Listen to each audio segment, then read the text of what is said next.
There are 5 beliefs about money that feel like common sense. I had 4 of them, and every single one was quietly working against me. The problem isn't that these beliefs are obviously wrong, it's that they feel right, which makes them expensive. By the end of this video, you'll be able to spot each one in your own life, and you'll have a single replacement thought for each. Number 4 is the one nobody talks about, and it might be the most expensive belief on this list. Belief number 1, saving money is the path to wealth. We learned this early. Put money aside, don't spend it. Build a cushion. And saving is good. It's necessary. But there's a quiet problem with making saving your primary strategy. As of mid-2026, inflation is running at roughly 4%.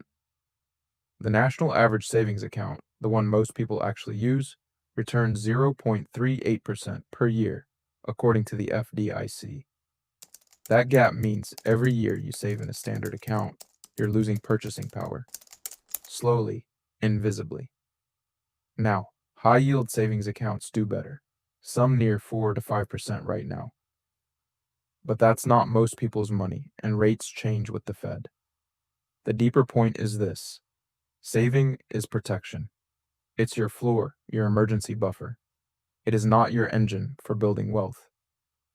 Morgan Housel writes in The Psychology of Money. Wealth is what you don't spend, which makes it invisible and hard to learn about by observing other people's lives. He's not talking about cash in a drawer. He means capital that compounds. Money working while you sleep. If all you do is save in a standard account, inflation slowly does what you were trying to prevent. Belief number 2, I need to earn more first. This one feels responsible, logical even. I'll start investing, saving seriously, building, once I'm making more money.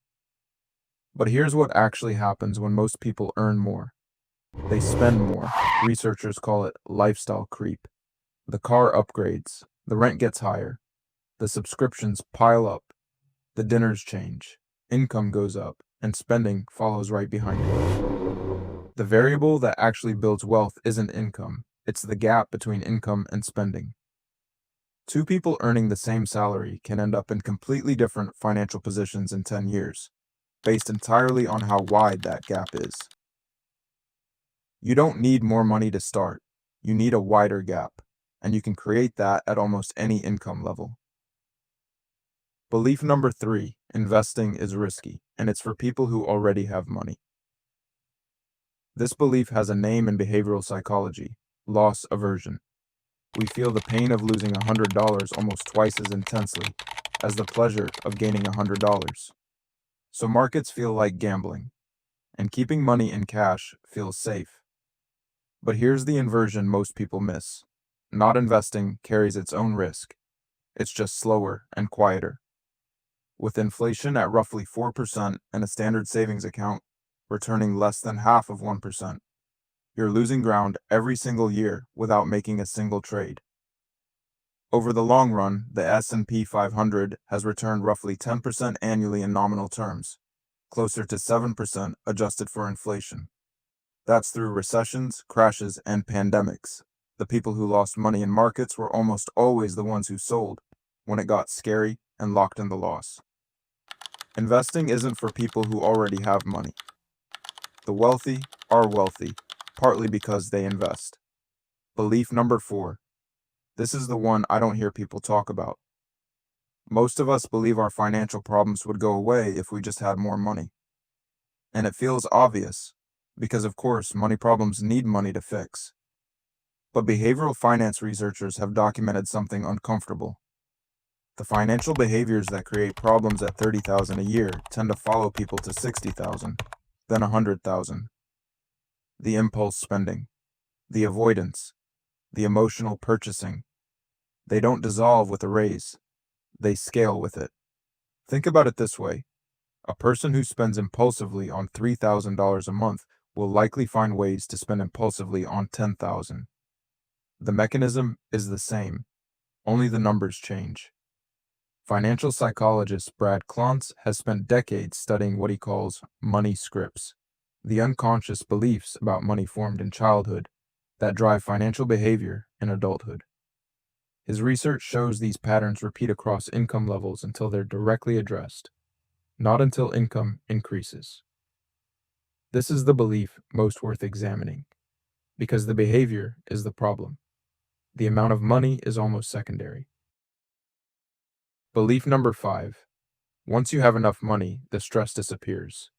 We all picture a threshold, a number. When I hit X, I'll finally be able to relax. But behavioral economists have a name for why that threshold always moves: the hedonic treadmill. As circumstances improve, expectations adjust. What felt like enough becomes the new baseline. And the new enough feels just slightly out of reach. Again. The stress around money rarely comes from the absolute amount. It comes from uncertainty, from comparison, from feeling like you don't have control. Those are psychological states, not financial ones. People with $10 million and a spending habit they can't track feel financially anxious. People with 80,000 and a clear, simple system feel financially calm. The difference isn't the number, it's the clarity. Financial peace isn't a destination you reach by accumulating enough. It's a relationship you build with money, regardless of the amount. So, 5 beliefs, 5 shifts.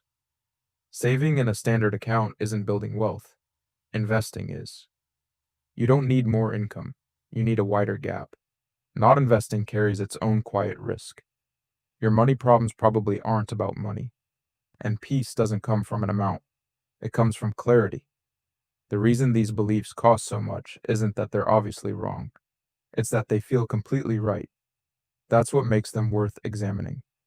If any of this clicked, the next video goes deeper into why we make the money decisions we do, even when we know better. It's probably the most practical thing on this channel, and if bias and wisdom is new to you, this channel covers one money bias or mental model every week. Subscribe so you don't miss the next one.